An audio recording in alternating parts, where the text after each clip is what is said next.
Hello and welcome from the Inside Out. I'm your host, Danielle Marie White, and I'm so grateful you're here with us today. This is a space where we explore real life stories, tools, and wisdom to help us heal, grow, and reconnect with our authentic selves. Let's dive in. So, today I'm going to begin by sharing a little bit of my story with you. I would like you to be able to know a little bit about me, and all the live shows are going to be conducted on Saturdays at 11 a.m.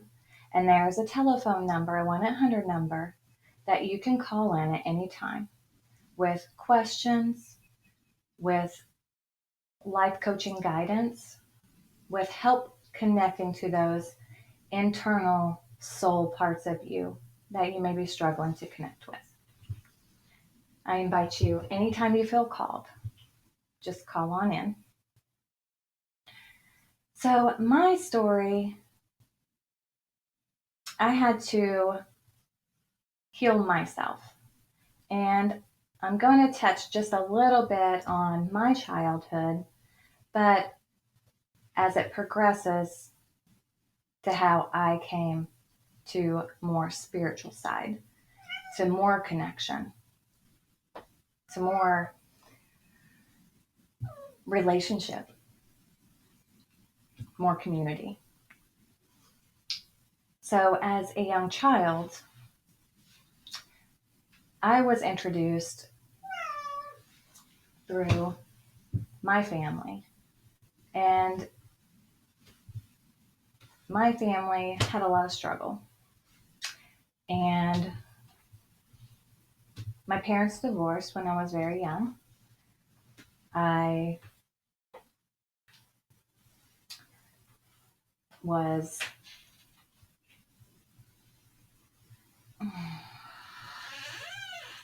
I don't like the word molested. It doesn't sound right. So I would like to use the words touched by others without consent. And also, when I turned 14, I was shuffled back and forth previous to that. My parents had both abandoned me and my brothers twice. And it was just a tumultuous life. A lot of moving, a lot of shuffling, a lot of trying to figure out who I was, where I belonged, and then all of these different types of people and homes and relationships. And I learned how to walk around on eggshells.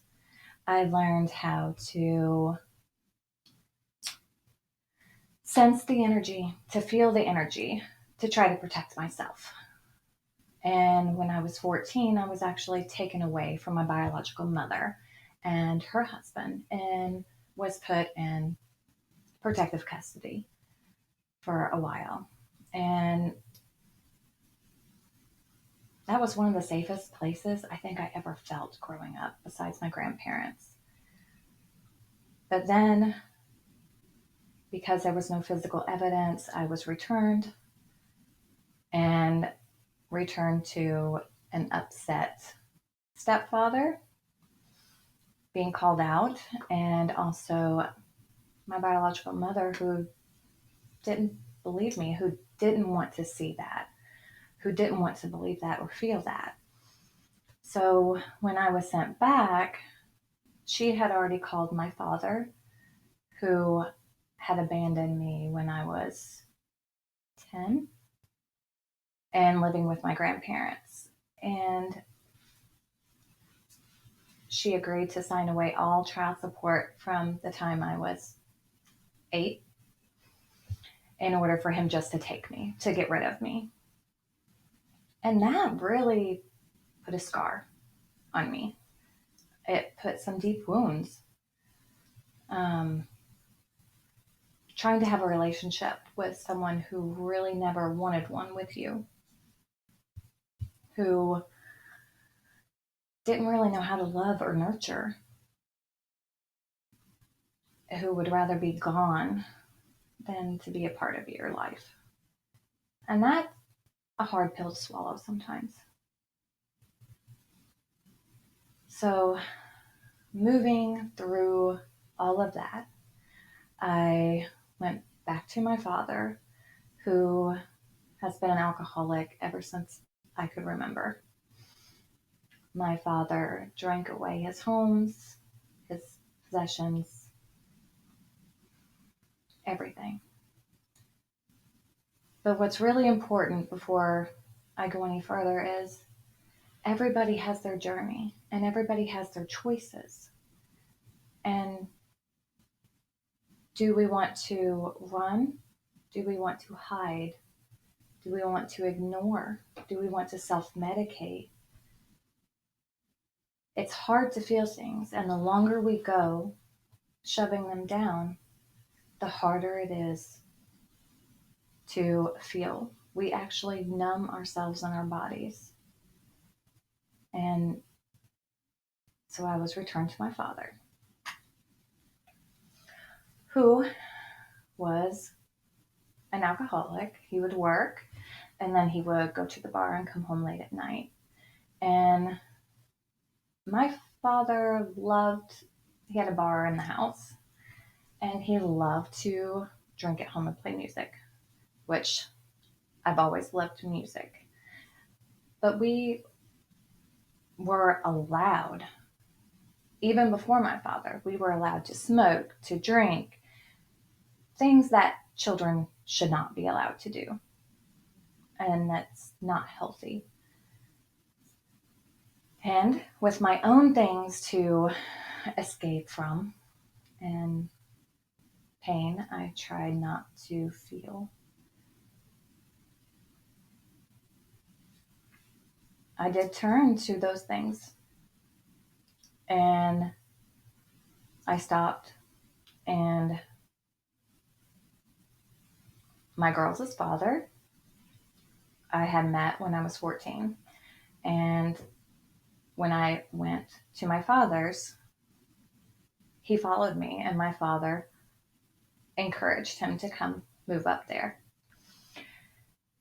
Keep in mind that my first husband, at that time, I was 14. He was 22. Not a wise decision on my part.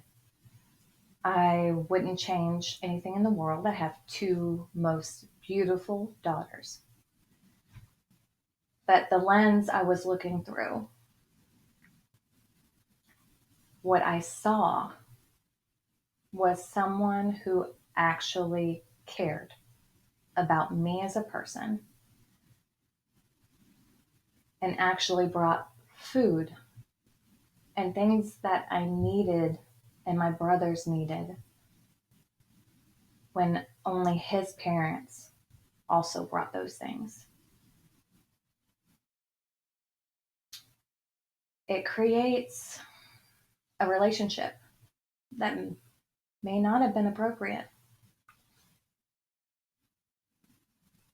but it was divinely guided for sure, because I have two beautiful daughters. I wasn't supposed to be able to have children. And when I turned 16, right at my 16th birthday, I found out that I was pregnant with my first daughter.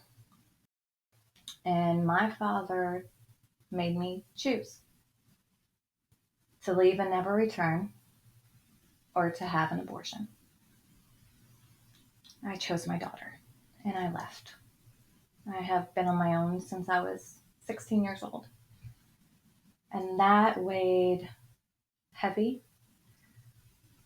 It not only hurt my heart, but it was like a punch in the gut. And at that time, I had already lost family, and I lost more family. I was truly on my own. And then 15 months later, I found out I was pregnant with my second child, which I was sworn to I could never be pregnant again. My uterus flipped backwards. Not only that, but I got pregnant twice on birth control pills. Never missed a dose. Let's say God definitely wanted these two babies in the world. So just a short bit about some of the things I went through, just so you know a little bit about who I am, where I'm coming from. And as time went on, I put myself through nursing school, worked full time, single mom of two, and went to school full time and became a registered nurse. One of the most proudest moments of my life. I love to nurture, to help others. And it was an extremely fulfilling profession for me. Interestingly, God had some different plans for me. Some expanded plans for me. So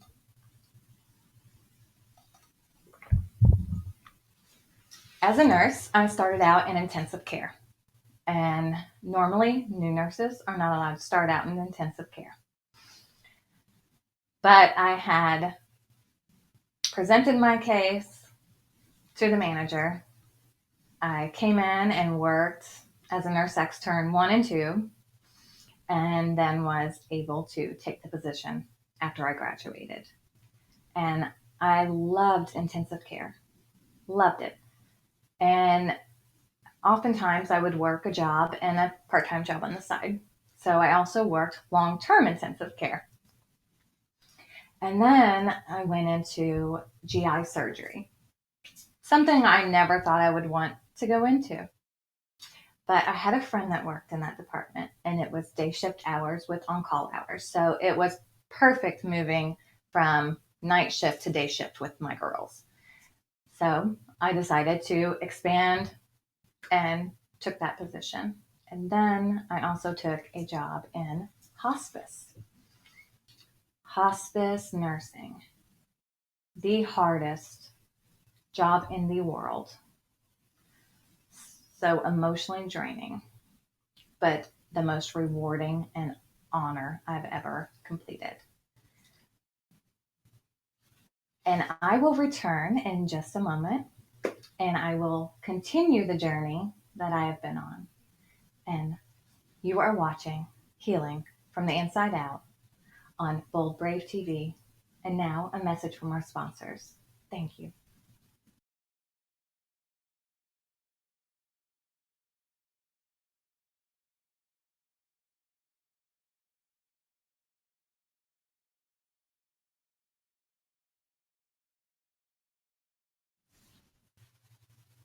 Welcome back to Healing from the Inside Out on Bro. I'm Brave, Bold Brave TV. Forgive my mind.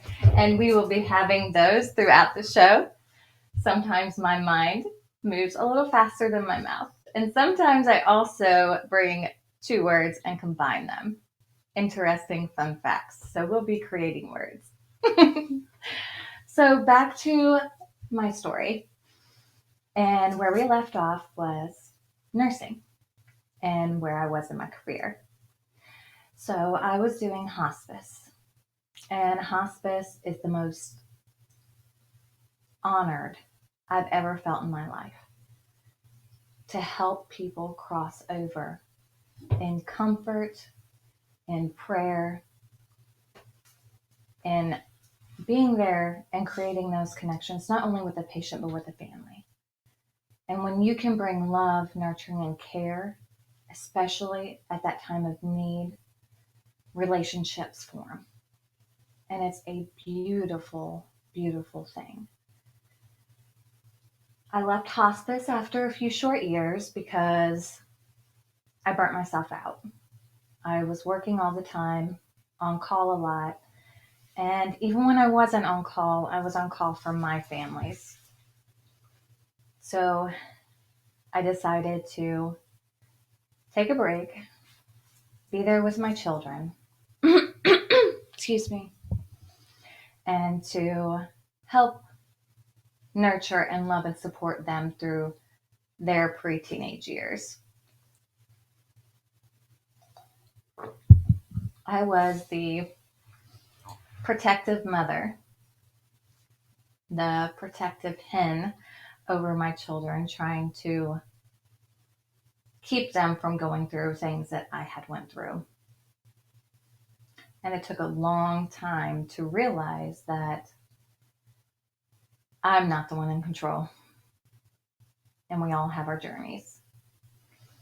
So I left hospice nursing and I went into the mentally handicapped, and I worked for a company that had multiple homes and multiple centers. They had a work center for the ones who were able to work, and then a day program for the ones who weren't able to work. That was very rewarding as well. And I worked that job for 3.5 years, and I was offered another position, which I still continued the long term critical care nursing in between. I traveled a lot for work. So I was offered an opportunity to work closer to home and to work for a little bit more money. So I would be able to. And I chose to work in a healthcare system for the prison system in Illinois. And I worked there for a long time.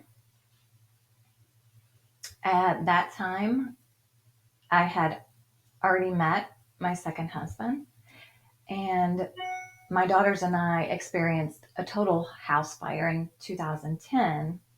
So we had moved, and that's when I met my late husband later. So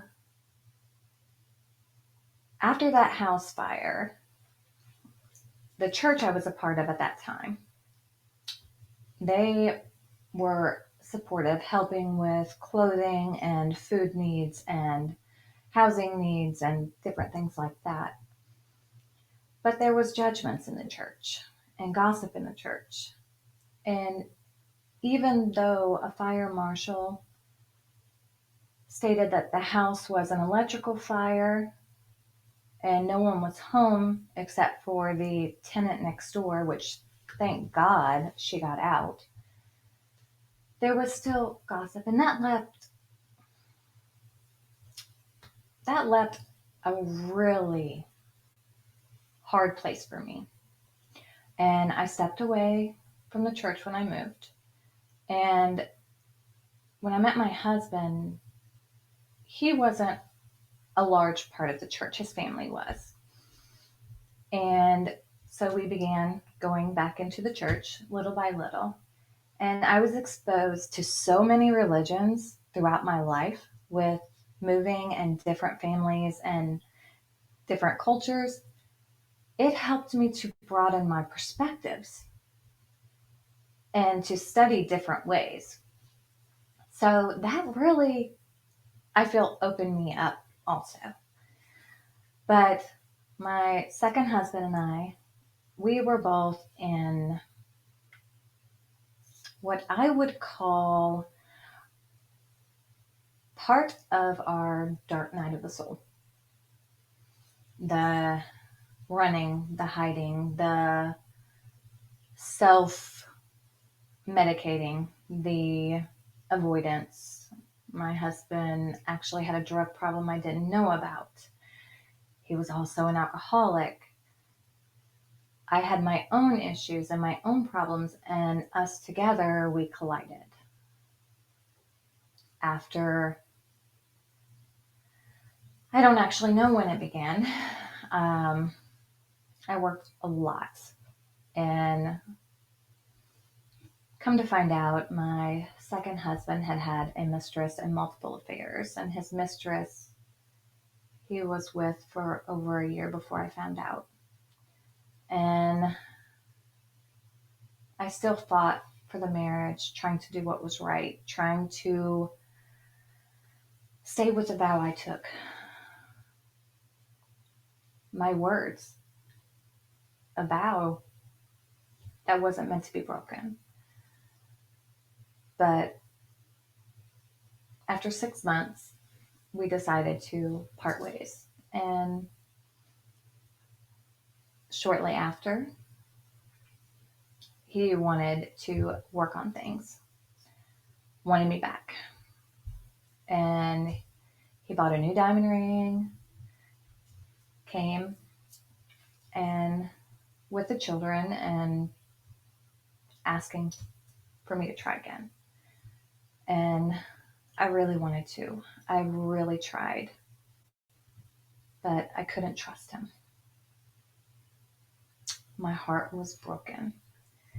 And the wounds just continued to go deeper.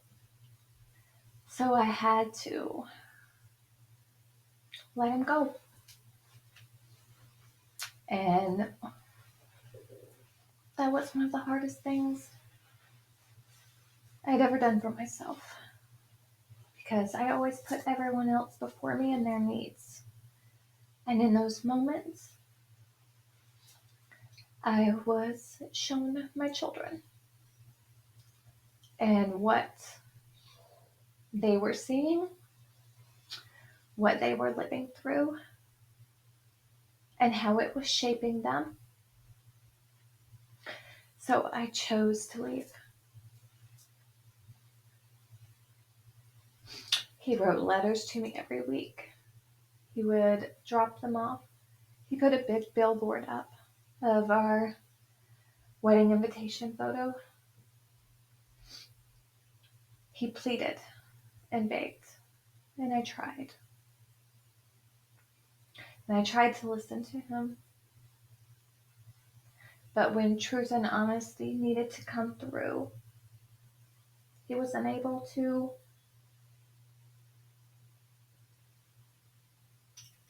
Unable to face it and to unburden himself. So I had to choose to leave for good. And that night, as I left,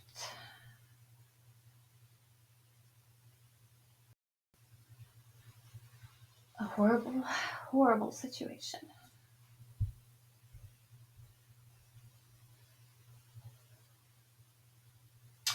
I was chased to my car, and I was able to make it safely and unlock the doors.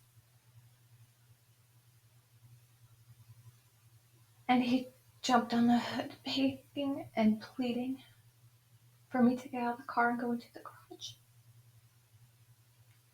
And something inside told me, no, you cannot get out of this car. So I waited for him to get off the car. And I left. And I was terrified. I went back to my house and I packed my children up and we left. I took them where no one could find us. And a few hours later, I didn't get the call. My youngest daughter got the call.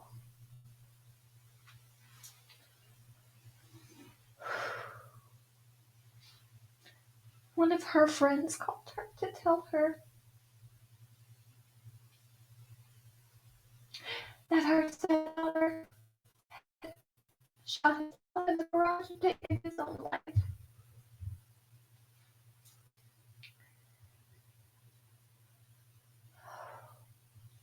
That set out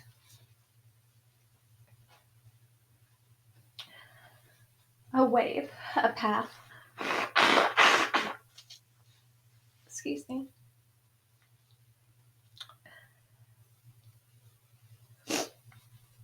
A feeling of loss and blame and shame and guilt. not only placed on myself, but by others. Our home was being broken into. We were receiving calls and messages and texts. We were being watched. And people were posting videos.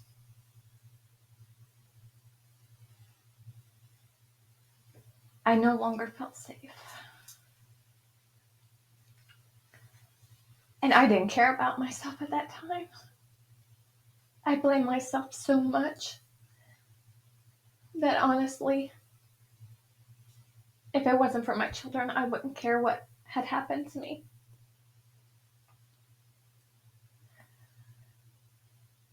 So I prayed for guidance, for understanding. I asked for forgiveness for turning my back because of all the things that were going wrong in my life where I was blaming. But really, it wasn't God, the divine. It wasn't his fault.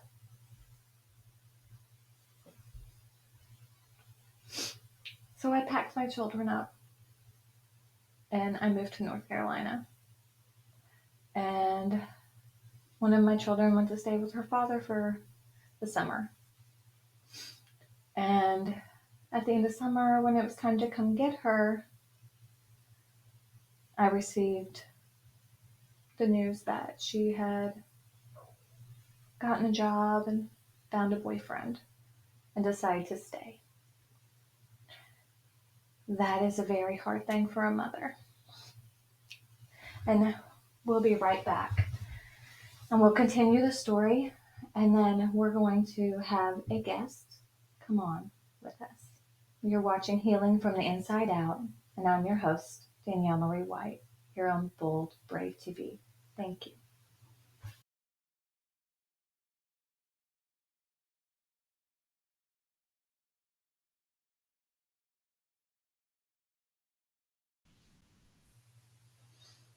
And welcome back to Healing from the Inside Out.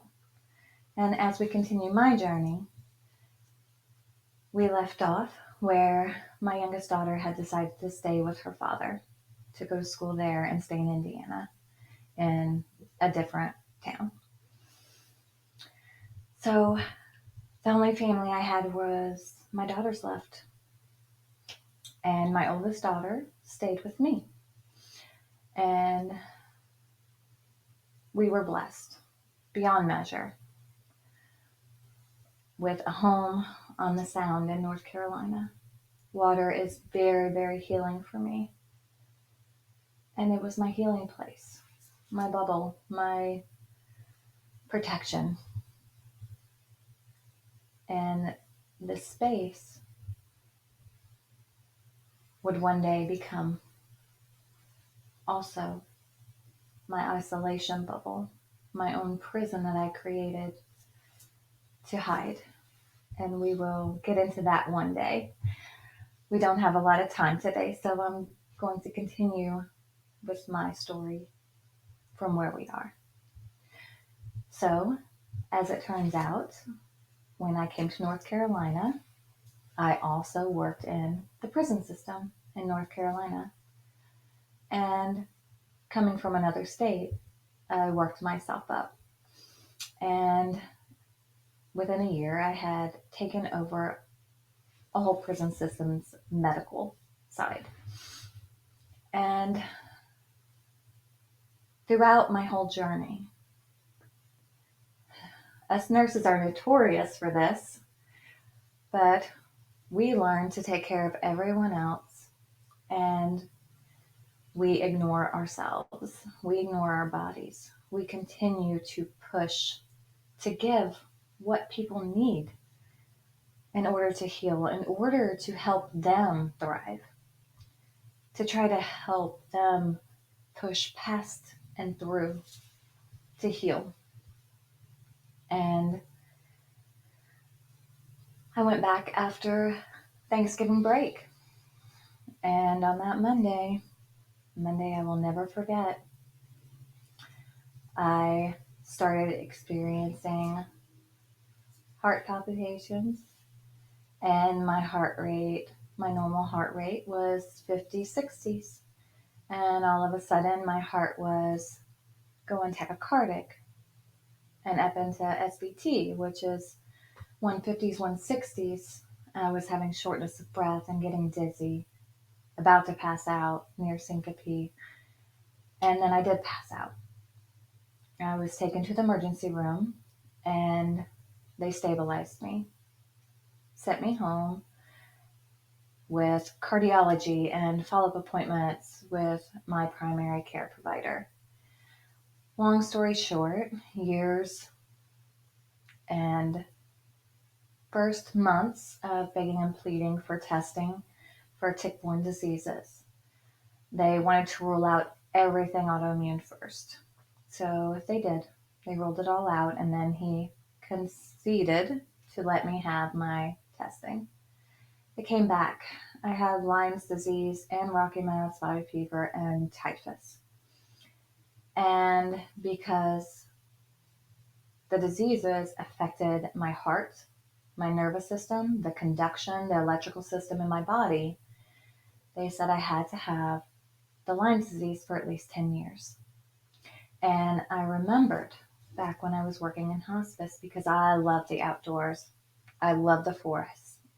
I'm a nature girl through and through, camped all my life. But I remembered getting sick. But I didn't have the traditional target, bullseye, rash that comes along with Lyme's. And some people don't get that. And I remembered being treated for anxiety and depression for 6 months, but the medication didn't work. So we just went off of it. Even as a nurse, even my doctor, we didn't even contemplate tick diseases at that time. And that was in 2011, 2012. And by the time this happened, it was 2017, 2016. No, 17. That's right. So all of a sudden, I was taken out of work. I had already gotten my bachelor's online while working full time, and I had just been accepted into the doctoral program for my doctorate in nursing. And it was to start the following year. So, unbeknownst to me, somehow I had gotten an application in for a job through the college I wasn't even a student at yet, as a student working. Well, I was taken off work, short-term disability, and bless all the souls that donated to a fund to help me, because I had to pay out of pocket for Cobra insurance and I had no income at all. In the times of need, the most devastation times of need that we have, we are not protected. We are not taken care of. And that is something wrong with the system that really needs to be looked at. But back, I was taken out going to different doctors. The cardiologist affected my heart. I was sent to another specialist that later put me on heart failure medication. And it was experimental because it wasn't supposed to be utilized for that. So they provided the medication. After about 6 months, I received loud and clear guidance that that is not what I am to be on, to stop it completely. And I did. I was seeing neurologists. I was seeing Mayo Clinic. I was seeing John Hopkins neurology department. My DNA was being looked at. I was getting bone biopsies. I was being seen by hematology, the cancer office. Lots of things over several years. I had become disabled. I couldn't get up and walk 10 to 15 feet without my heart variability going up and down and syncope near syncope.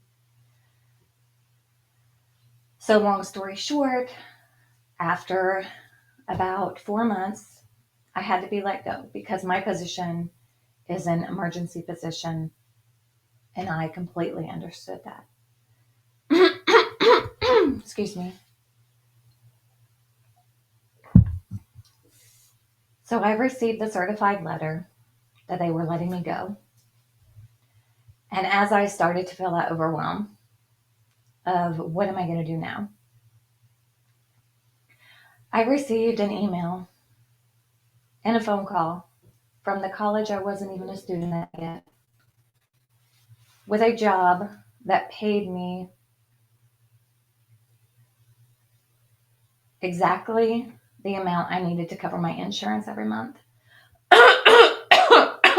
Excuse me. Talk about divine guidance, divine protection. And the story will continue next week. We are going to be closing shortly. I can't believe the time is coming to a short close. But we will be discussing how I went from being disabled, sometimes needing my children's help to walk, to bathe, to help take care of things, to help take care of me,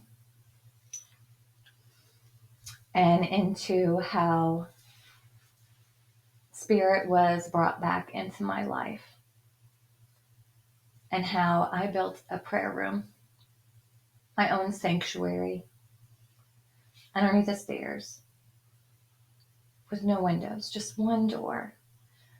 And I took my grandchild's old mattress, old crib mattress, and put in there. And I took a beanbag chair and put in there, and a little table. And I put my Bibles and my daily devotions. And that's where I learned to meditate. That's where I learned to reconnect. That's where I learned to feel and to hear again and to see beyond the veil again.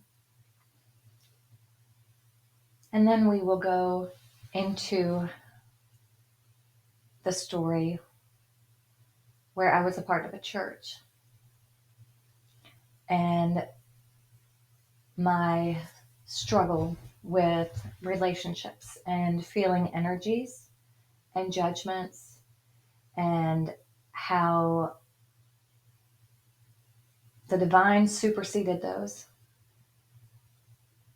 and the miraculous miracle that took place. The healing that goes beyond words, that stirs in the soul, that can just crack us open. All of our rawness bared, the unburdening of our souls, the walking through the fire, and then the release of the structured religion, and finding the spiritual path that combines, expands, exceeds every box that I tried to put my understanding in, that I tried to put my control, that I tried to put God into. Is God really what we see? And that is a question I want to leave you with. Feel into the energy. Feel into every single thing. All of the particles. We're all made of one. Thank you. I'm your host, Danielle Marie White. I'm healing from the inside out on Bold, Brave TV. And we are also live every Saturday at 11 a.m. And I invite you to tune in, to call, to center, to reflect, to embark on your own journey, to heal from the inside out. We are also on YouTube, Facebook, X, LinkedIn, Apple TV, Spotify, and most major platforms. I am so grateful you're here with us today, and I look forward to seeing you all next week. Have a wonderfully, beautifully blessed day.